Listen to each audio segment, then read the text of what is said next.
Matius pasal 23. Yesus mengecam ahli-ahli Taurat dan orang-orang Farisi. Maka berkatalah Yesus kepada orang banyak dan kepada murid-muridnya, katanya, ahli-ahli Taurat dan orang-orang Farisi telah menduduki kursi Musa. Sebab itu turutilah dan lakukanlah segala sesuatu yang mereka ajarkan kepadamu. Tetapi janganlah kamu turuti perbuatan-perbuatan mereka, karena mereka mengajarkannya tetapi tidak melakukannya. Mereka mengikat beban-beban berat, lalu meletakkannya di atas bahu orang, tetapi mereka sendiri tidak mau menyentuhnya. Semua pekerjaan yang mereka lakukan hanya dimaksud supaya dilihat orang. Mereka memakai tali sembahyang yang lebar dan jubah yang panjang. Mereka suka duduk di tempat terhormat dalam perjamuan dan di tempat terdepan di rumah ibadat. Mereka suka menerima penghormatan di pasar dan suka dipanggil rabi.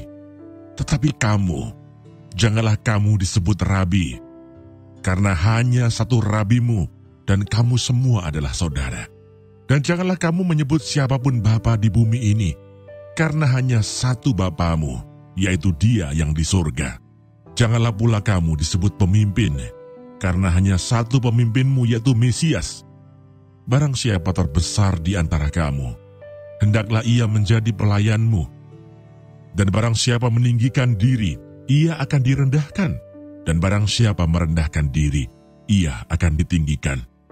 Celakalah kamu, hai ahli-ahli Taurat dan orang-orang Farisi, hai kamu orang-orang munafik, karena kamu menutup pintu-pintu kerajaan surga di depan orang.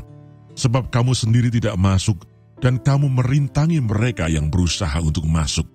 Celakalah kamu, hai ahli-ahli Taurat dan orang-orang Farisi, hai kamu orang-orang munafik, sebab kamu menelan rumah janda-janda, sedang kamu mengelabui mata orang dengan doa yang panjang-panjang. Sebab itu kamu pasti akan menerima hukuman yang lebih berat. Celakalah kamu, hai ahli-ahli Taurat dan orang-orang Farisi, hai kamu orang-orang munafik, sebab kamu mengarungi lautan dan menjelajah daratan, untuk mentobatkan satu orang saja menjadi penganut agamamu. Dan sesudah ia bertobat, kamu menjadikan dia orang neraka yang 2 kali lebih jahat daripada kamu sendiri. Celakalah kamu, hai pemimpin-pemimpin buta yang berkata, bersumpah demi bait Allah. Sumpah itu tidak sah, tetapi bersumpah demi emas bait suci, sumpah itu mengikat. Hai kamu orang-orang bodoh dan orang-orang buta, apakah yang lebih penting, emas atau bait suci yang menguduskan emas itu?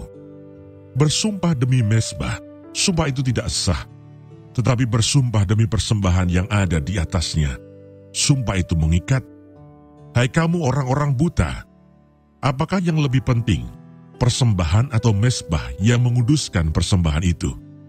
Karena itu barang siapa bersumpah demi mezbah, ia bersumpah demi mezbah, dan juga demi segala sesuatu yang terletak di atasnya. Dan barang siapa bersumpah demi bait suci, ia bersumpah demi bait suci dan juga demi Dia yang diam di situ. Dan barang siapa bersumpah demi sorga, ia bersumpah demi tahta Allah dan juga demi Dia yang bersemayam di atasnya. Celakalah kamu, hai ahli-ahli Taurat dan orang-orang Farisi, hai kamu orang-orang munafik, sebab persepuluhan dari selasih, adas manis dan jintan kamu bayar, tetapi yang terpenting dalam hukum Taurat kamu abaikan, yaitu keadilan dan belas kasihan dan kesetiaan. Yang satu harus dilakukan dan yang lain jangan diabaikan. Hai kamu pemimpin-pemimpin buta, nyamuk kamu tapiskan dari dalam minumanmu, tetapi unta yang di dalamnya kamu telan.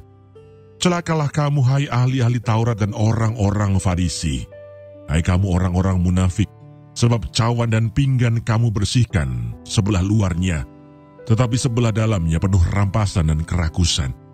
Hai orang Farisi yang buta, bersihkanlah dahulu sebelah dalam cawan itu, maka sebelah luarnya juga akan bersih. Celakalah kamu, hai ahli-ahli Taurat dan orang-orang Farisi, hai kamu orang-orang munafik, sebab kamu sama seperti kuburan yang dilabur putih, yang sebelah luarnya memang bersih tampaknya, tetapi yang sebelah dalamnya penuh tulang belulang dan pelbagai jenis kotoran. Demikian jugalah kamu, Di sebelah luar kamu tampaknya benar di mata orang, tetapi di sebelah dalam kamu penuh kemunafikan dan kedurjanaan. Celakalah kamu, hai ahli-ahli Taurat dan orang-orang Farisi, hai kamu orang-orang munafik, sebab kamu membangun makam nabi-nabi dan memperindah tugu orang-orang saleh, dan berkata, jika kami hidup di zaman nenek moyang kita, tentulah kami tidak ikut dengan mereka dalam pembunuhan nabi-nabi itu.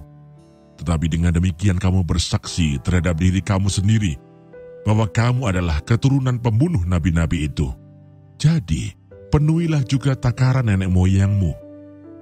Hai kamu ular-ular, hai kamu keturunan ular beludak, bagaimanakah mungkin kamu dapat meluputkan diri dari hukuman neraka?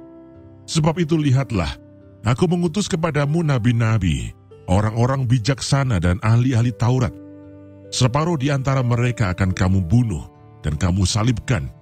Yang lain akan kamu sesah di rumah-rumah ibadatmu, dan kamu aniaya dari kota ke kota, supaya kamu menanggung akibat penumpahan darah orang yang tidak bersalah, mulai dari Habel, orang benar itu, sampai kepada Zakaria, anak Berekiah, yang kamu bunuh di antara tempat kudus dan mezbah.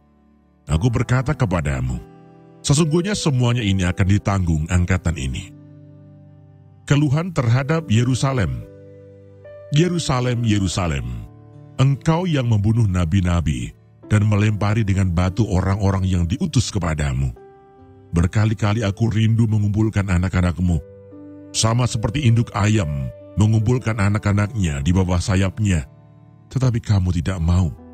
Lihatlah, rumahmu ini akan ditinggalkan dan menjadi sunyi. Dan aku berkata kepadamu, mulai sekarang kamu tidak akan melihat aku lagi, hingga kamu berkata, diberkatilah dia yang datang dalam nama Tuhan.